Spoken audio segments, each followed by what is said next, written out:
প্রিয় দর্শক, আজকে আপনাদের সামনে তুলে ধরব ইরান এবং আমেরিকার যুদ্ধ পরিস্থিতি নয়। হঠাৎ করে আফগানিস্তান এবং পাকিস্তানের মধ্যে যুদ্ধ বেঁধে গেছে। কিন্তু কেন?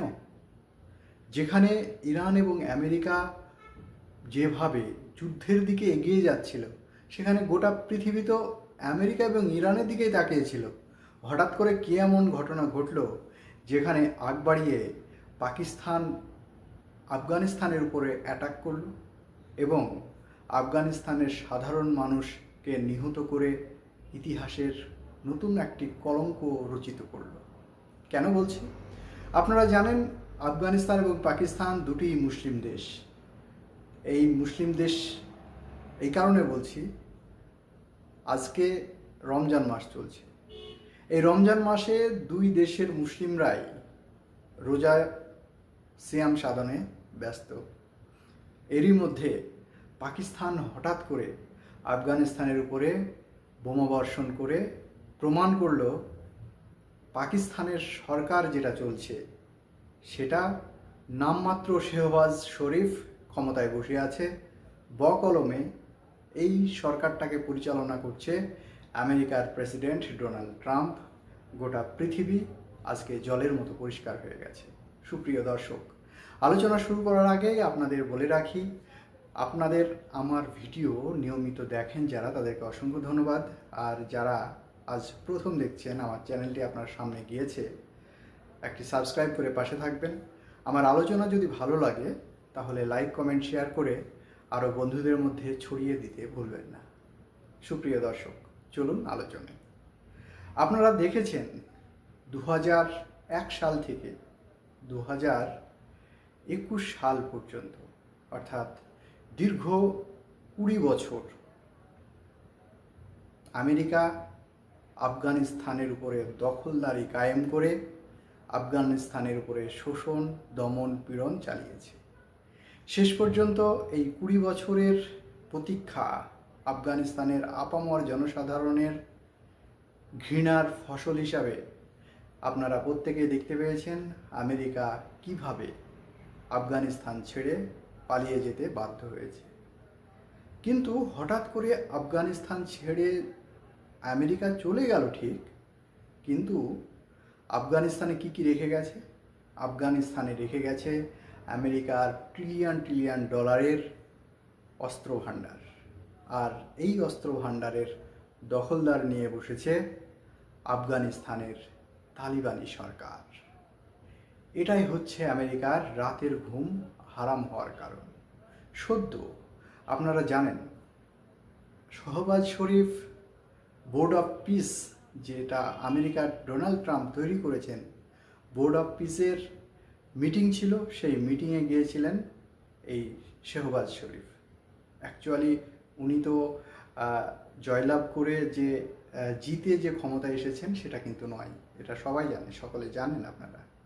উনি কিভাবে ইমরান খানের সরকারকে ফেলে দিয়ে ভোট নামে প্রহসন করে আজকে আসিফ মুনির এবং শেহবাজ শরীফ শুধুমাত্র আমেরিকার কাছে মুচলেকা দিয়ে দেশটাকে পরিচালনা করছে। আর মাঝে মাঝে ভারতের কানে সুড়সুড়ি দেওয়া ছাড়া এই পাকিস্তান নামক দেশটার কোনো কাজ নাই। সদ্য আফগানিস্তানের তালিবানি সরকারের প্রধান ভারতে এসেছিলেন এবং ভারতের সঙ্গে বর্তমানে আফগানিস্তানের সম্পর্ক অনেকটা স্থিতিশীল এবং ভালোই বলা যায়।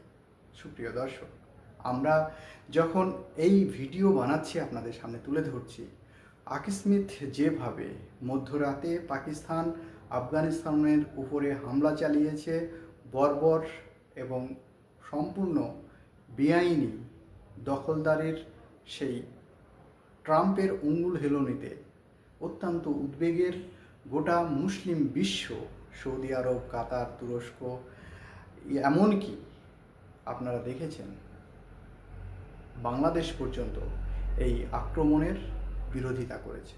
এবং শুধু এই আক্রমণ করেই ক্ষান্ত থাকেনি, সরাসরি পাকিস্তান যুদ্ধ ঘোষণা করেছে। এই সিয়াম সাধনের মাস, রমজান মাস, দুটি মুসলিম দেশ, সেই দুটি মুসলিম দেশের মধ্যে এই মুহূর্তে বোমাবাজি, মিসাইল আক্রমণ, সেখানে দুই দেশের সেনাবাহিনী নিহত হয়েছে।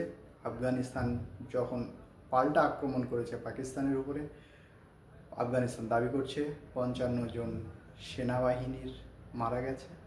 সেখানে মারা গেছে রীতিমতো সাধারণ মানুষও কয়েকজন। এই যে সাধারণ কয়েকজন মানুষ মারা যাচ্ছে, সেনাবাহিনী মারা যাচ্ছে, এরা প্রত্যেকেই তো মানুষ। দিন শেষে আমরা প্রত্যেকেই কারোর ভাই, কারোর বোন বা কারোর যারা নিহত হচ্ছে এই দুই দেশের মিসাইলের আঘাতে, প্রত্যেকেই তো আমরা মুসলিম জনসংখ্যার মধ্যেই পড়ছি। তাহলে কার জন্য এই যুদ্ধ? প্রিয় দর্শক, এই মুহূর্তে আমরা যেটা দেখতে পাচ্ছি, আন্তর্জাতিক মহলে চীন অত্যন্ত উদ্বেগ প্রকাশ করেছে এই যুদ্ধকে কেন্দ্র করে। উদ্বেগ প্রকাশ করেছে ভারত, বারবার ফোন করে পাকিস্তানকে যুদ্ধ থামানোর জন্য রিকোয়েস্ট করেছে সৌদি আরব। আজকে আমরা অত্যন্ত দুঃখিত, অত্যন্ত কষ্ট ভরাক্রান্ত মনেই বলছি, আজকে পাকিস্তানের যদি একজন সিভিলিয়ান, একজন সাধারণ মানুষ যদি মারা যায়, সেটা যেমন খুব দুঃখের, আবার আফগানিস্তানের সাধারণ মানুষ মারা গেলেও সেটা অত্যন্ত উদ্বেগের, অত্যন্ত দুঃখের। এই সাম্রাজ্যবাদী পৃথিবীতে কোনো মানুষ যে সুষ্ঠু নয়, সেটা গোটা পৃথিবীতে চন্দ্র সূর্যের মতো সত্য প্রকাশিত হচ্ছে। একদিকে যখন দিনের পর দিন দখলদার ইসরায়েল গাজার উপরে আক্রমণ করে সেখানকার সাধারণ মানুষ, নারী, শিশু নির্বিশেষে গণহারে হত্যা করে, আজকে ইসরায়েলের প্রেসিডেন্ট বেঞ্জামিন নেতানিয়াহু আন্তর্জাতিক মঞ্চে যুদ্ধ অপরাধী হিসেবেই পরিগণিত হয়েছে। অন্যদিকে ডোনাল্ড ট্রাম্প ইরানের উপরে দিনের পর দিন যেভাবে অস্থির পরিস্থিতি করে রেখেছে, এই বুঝি সমস্যা লেগেই গেল, এই বুঝি যুদ্ধ লেগেই গেল। আলোচনা টেবিল চলছে, কিন্তু কোনো মতেই আলোচনার একটি ফলপ্রসূ হচ্ছে না। এই সমস্যা সাম্রাজ্যবাদীরা তাদের ব্যবসা করার জায়গা খুঁজছে।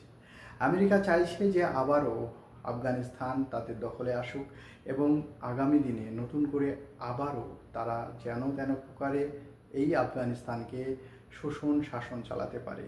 আর এখানে সম্পূর্ণভাবে সহযোগিতা করছে পাকিস্তানের আসিফ মুনির এবং শেহবাজ শরীফ। আপনারা জানবেন কিভাবে কাবুল এবং কান্দাহারের সাধারণ মানুষের উপরে পাকিস্তান বোমাবর্ষণ করেছে। সেখানে বর্ডার এলাকার সাধারণ মানুষ বর্ডার ছেড়ে, সে এলাকা ছেড়ে একটি নির্জন জায়গায় চলে যেতে বাধ্য হচ্ছে। অন্যদিকে পাকিস্তানেরও সেই একই রকম পরিস্থিতি। সুপ্রিয় দর্শক, পাকিস্তানের যেভাবে সেনা ছাউনিগুলো দখল করে নিচ্ছে একের পর এক তালিবানিরা, আবার এই যুদ্ধর পরিস্থিতিতে কখনো মধ্যরাতে যেভাবে আফগানিস্তান পাকিস্তানের উপরে অ্যাটাক করছে এবং পাকিস্তান আফগানিস্তানের উপর অ্যাটাক করছে, এই অ্যাটাকের মধ্যে আপনাদেরকে বুঝতে হবে দোষটা কার। দোষটা এই ক্ষেত্রে অ্যাকচুয়ালি কিন্তু পাকিস্তানের।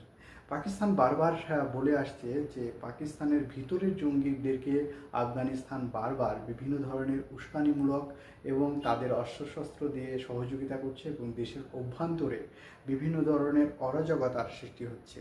সুপ্রিয় দর্শক, আমি পাকিস্তানকে বলতে চাইবো যে পাকিস্তানের ভিতরের সমস্যা, তার জন্য অন্য কোনো দেশকে দায়ী করার কোনো যৌক্তিকতা আছে কি? আর একটা জিনিস হচ্ছে, পাকিস্তান এই মুহূর্তে যেভাবে আফগানিস্তানের উপরে প্রথম অ্যাটাক করেছে, এটা যুদ্ধ অপরাধেরই সমতুল্য।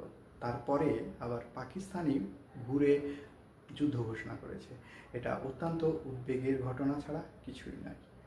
আর এই ক্ষেত্রে আপনাদেরকে বলে রাখি, পাকিস্তানের যেভাবে ইমরান খানের মতো একজন বিশ্বমানের ক্রিকেটার এবং সুযোগ্য প্রাক্তন প্রধানমন্ত্রী, তাকে জোর করে মিথ্যা কেসে দিনের পর দিন জেলের মধ্যে রেখে সেই মানুষটাকে মেরে ফেলার চক্রান্ত চলছে। এটা পাকিস্তানের বিগত দিনের মোহাম্মদ আলী জিন্নার সময় থেকেই তাদের ট্র্যাডিশন চলে আসছে। আমরা মাঝে দেখেছি জুলফিকার আলী ভুট্টোকে, তারপরে আজকে শেহবাজ শরীফ বা ইমরান খান, এদের মধ্যে এই সমস্যা চলতেই থাকে। প্রিয় দর্শক, আমরা যারা এই পৃথিবীতে শান্তিকামী মানুষ, আমরা সবসময় বলতে চাই যে দখলদার বা সাম্রাজ্যবাদ এইগুলো টিকিয়ে রাখার জন্য যারা যুদ্ধকে মদদ দেয়, যুদ্ধকে সহযোগিতা করে, তারা কখনোই পৃথিবীর বন্ধু হতে পারে না, তারা পৃথিবীর অকৃত্রিম শত্রু। তাই তাদের পাশে আমরা কখনোই নয়। সেটা পাকিস্তান যেহেতু প্রথম আফগানিস্তানের উপরে অ্যাটাক করেছে, এক্ষেত্রে আমরা পাকিস্তানের উপরেই সম্পূর্ণভাবে দায়ী এবং দোষ চালাচ্ছি। ডোনাল্ড ট্রাম্পের অমূল হেলনেতেই যদি আফগানিস্তানের উপরে এইভাবে অ্যাটাক করে থাকে, যেটা বিশেষজ্ঞ মহল মনে করছে, সত্যিই যদি এটা হয়, তাহলে শেহবাজ শরীফ বা আসিফ মুনিররা যেটা ভাবছেন এই পৃথিবী চিরস্থায়ী জায়গা নয়, তাদেরকেও একদিন এই পৃথিবী ছেড়ে চলে যেতে হবে। অতএব আমরা যদি এইভাবে মানুষ হয়ে আর একটা মানুষের উপরে মিথ্যা প্রোপাগান্ডা এবং অন্য কোনো রাষ্ট্রের মদতে আমার পাশের দেশকে, প্রতিবেশী দেশকে এইভাবে নির্মমভাবে অত্যাচার করি, অ্যাটাক করি, এটা যুদ্ধ অপরাধ এবং আগামী দিনে নিশ্চয়ই তালিবানিরা প্রত্যুত্তরে কঠিন থেকে কঠোরতর আঘাত হানবে এই পাকিস্তানের উপরে। ভালো থাকবেন, সুস্থ থাকবেন। এই পরিস্থিতিতে সকলের জন্য ভালো সুস্থ থাকার জন্য দোয়া চাইছি, আশীর্বাদ করছি, এটাই বলবো। শেষ পর্যন্ত আমার ভিডিওতে সঙ্গে থাকার জন্য আপনাকে অসংখ্য ধন্যবাদ। এবং আপনাদেরকে বলে রাখি, প্রত্যেক সময় প্রত্যেকটা দেশের অভ্যন্তরীণ সর্বপ্রথম আপডেট পাওয়ার জন্য অবশ্যই আমার চ্যানেলটি সাবস্ক্রাইব করুন এবং পাশে থাকুন। ধন্যবাদ।